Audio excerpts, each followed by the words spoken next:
Hey, it's Jared with Hill Media Group. We help small businesses and organizations grow online without the overwhelm. And one of the biggest questions that I get when I talk with clients is about AI and how AI is changing search. Now, I've written a lot of articles and made several videos on the topic, but one of the things that people are asking me is what they can do to prepare for this, which some of it's already here. We're going to talk about that, and we'll talk about the potential of what things are going to look like in probably the near future. So first of all, if you've been in a Google search, ran any sort of search, you've probably seen two things: AI overviews and AI mode. And AI overviews just kind of leads you into AI mode. I've even had Google search ask me to switch over into AI mode full time. Now, what the AI tools, whether it's Google search or ChatGPT with their new browser, and many others are going to follow suit, their goal is to get us into a conversational search. And really, the answers are pretty good. When I ask a question,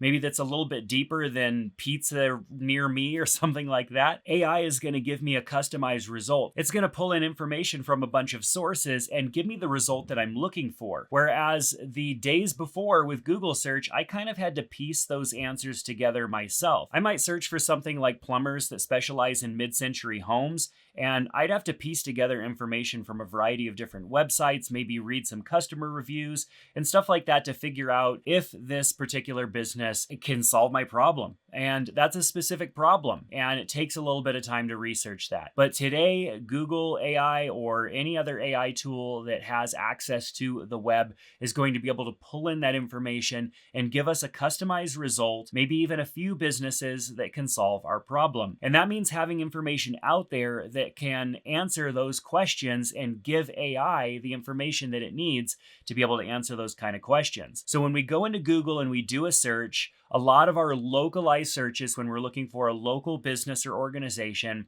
are still going to give us the maps pack result, maybe 3, 4, 5 search results with the maps information there. And then it may give us some sponsored links and stuff that looks a bit like Google has looked for the last several years. But if there's any form of a question in there, there's going to be that AI overview. And the AI overview is going to be that combination of information that Google found to create that answer for us.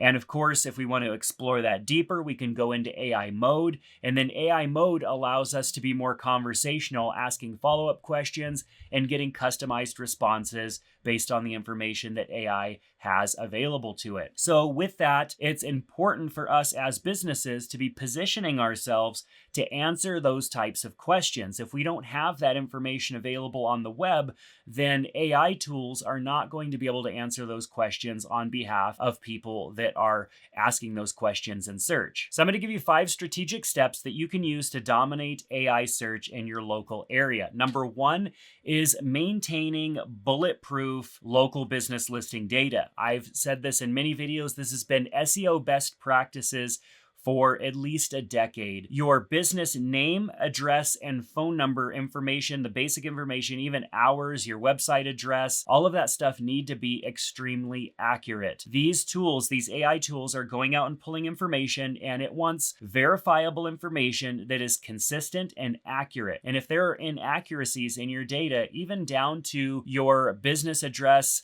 in some places saying Suite A, and in other places saying Suite 1, or not even having a suite listed altogether, that's enough to make these tools feel that maybe your business information isn't consistent enough and verifiable, and it might result in showing a competitor's information instead.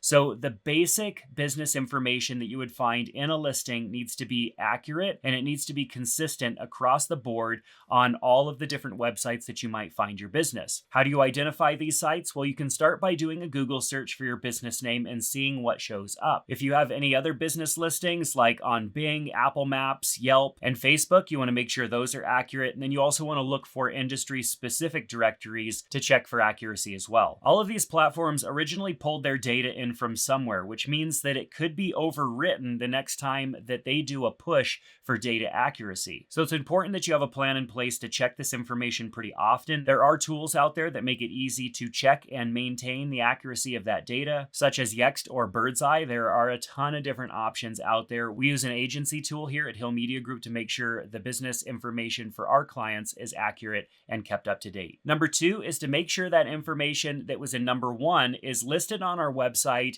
accurate as well and structured properly. Websites have a lot of information on them, and it's important to make it really easy for search engines and AI tools to identify your business information. This means marking up that information with the appropriate schema, and there are a variety of different schema types. First of all, there's the local business schema that you would mark up your business name, address, and phone number with. There's service area markup for businesses that travel to customers or perhaps serve customers in a variety of different locations. There's FAQ schema for commonly asked questions, review schema to showcase customer reviews, and events schema for businesses that host events. This structured data help the AI tools accurately interpret the information that's on your site when responding to user search queries. Number 3 is to build a proactive review generation system. Now, if you read the fine print in Google's documentation, it will say that you are not supposed to solicit reviews. Essentially, what that means is you're not supposed to incentivize customers to leave reviews, but asking customers that have done business with you to write a review based on their experience is perfectly acceptable, and it's definitely something that you need to do. Most people don't think about writing a review unless something really stood out about the experience, and that means either really good or really bad usually. If the experience is what they expected,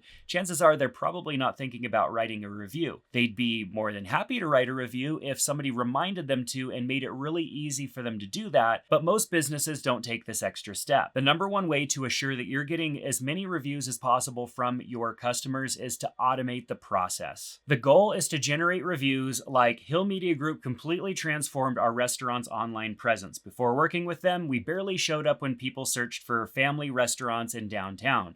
Now we're getting calls from families specifically looking for our kids menu and outdoor seating options. That type of review has a lot of keywords in there that people might be searching for, like a family restaurant near me or restaurant near me with kids menu. Number 4 is to create conversational question answering content. As people get more comfortable with AI search tools, they're going to be just asking questions, not looking for pizza near me, but they're going to be looking for specific types of pizza and thinking about this stuff ahead of time because they know asking these questions up front are going to save them a bunch of time instead of going to the website, looking at the menu, calling, seeing if that's available, whatever, ordering online, all of this long drawn out process that could take minutes. It's going to be done in seconds because they'll simply be able to ask those questions to AI and it will answer them quickly and efficiently. So it's important to have a content strategy for AI search. Develop comprehensive FAQ questions and sections using natural language. So state the question on your website as somebody would ask it and then answer it in a conversational way. Create service pages on your website for specific customer scenarios. Include location-specific content where necessary, and add high-quality images with alt text for visual search compatibility. Instead of a generic plumbing services page, create content like common plumbing issues in older historic homes or emergency 24-hour plumbing services in Kalispell, Montana. Number 5 is to monitor and adapt to AI performance. If you've been paying attention over the last year and a half or so, AI has been changing at an insanely rapid pace, which means there's new features and new changes coming out all the time, and that means the results for our business and our business's information can change as well. So it's important to test how your business appears in ChatGPT, Google's AI Mode, Bing Copilot, and other AI platforms. Search for your business's name, category, and location at least monthly. Check for accuracy and AI-generated responses about your business. And then, of course, document and correct any errors or inconsistencies that you find quickly. Now, the window for a competitive advantage here is closing quickly. It's never been easier to create this kind of content. We could easily use AI to create this content. Now, I don't recommend just going into AI and saying, generate for me SEO optimized pages for my plumbing services website. That's not going to be unique enough information about your business to help AI answer the type of questions that your potential customers are asking. But you can ask that same question, and before hitting enter to start that query, you can go ahead and add a a bunch of relevant information about your business, specialties, experience that you have, quotes from reviews, and all other sorts of stuff in there so that it helps AI generate specific content for your website.